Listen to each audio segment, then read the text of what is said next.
আমার এখানেও আঘাত করা হয়েছে। এই যে দেখেন এখনও আমি ব্যথা পাইতেছি। এখানে আমার অনেক সাথী ভাই মেডিকেলে চলে গেছে, তাদেরকে নেওয়া হয়েছে, অনেক অসুস্থ আছে তারা। এই পর্যন্ত 15 জনের উপরে মেডিকেল চলে গেছে, এরপরে আরও আহত হয়েছে। আমরা বলেছি যে আমাদের একটি দাবি, মাননীয় মন্ত্রী মহোদয়ের সাথে আমাদের একটু বসার ব্যবস্থা করে দেন। আমরা বিশৃঙ্খলা করতে আসি নাই, আমরা ক্ষমতা চাই না, আমরা 2 মুঠো ভাতের জন্য আন্দোলন করতে এসেছি।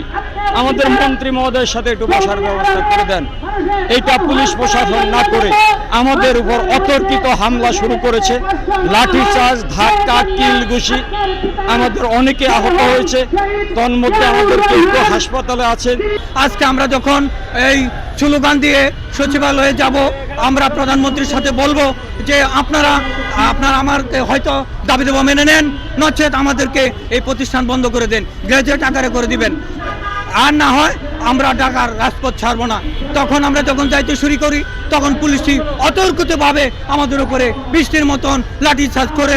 আমাদের দাবি ছিল সরকার কর্তৃক, বিগত সরকার কর্তৃক ঘোষিত জাতীয়করণ প্রাইমারি ন্যায়, সেই ঘোষণা এখনও বাস্তবায়ন হয় না। এই জন্য আমরা পরবর্তীতে আবার আন্দোলনে আসি।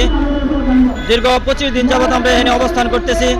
আমি এই সরকারের কাছে জবাব দিতে চাই, কেন আপনারা পূর্বে নির্বাচনের আগে এক কথা বলেন, এখন এসে আপনারা এই ফেসিবাদ সরকারের মতন কেন আপনারা একই তালে একই রাস্তায় একই পথে করছেন? But why? কেন আমাদের শিক্ষক আমরা জাতি করি, আপনাদের প্রধানমন্ত্রী সেটাও আমরা শিক্ষক লেখাপড়া করাইছি।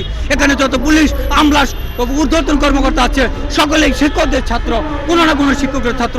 সেই শিক্ষক যদি লাঞ্ছিত হয় পৃথিবীর বুকে একসাথে ছোট হ্যাঁ কোনো কাজ আমি বলে মনে করি না। কেন আপনারা আমাদের শিক্ষকের উপরে নির্যাতন করলেন? কেন এটা জবাব চাই। আমি আজকে এই প্রতিষ্ঠানে 26 বছর বিনা বেতনে চাকরি করতেছি। আমাদের দাবি একটাই, সরকারের যে অন্ন বস্ত্র বাসস্থান শিক্ষা চিকিৎসা যে সাংবিধানিক দায়িত্ব, সেই দায়িত্বের প্রথম দায়িত্ব হলো অন্ন।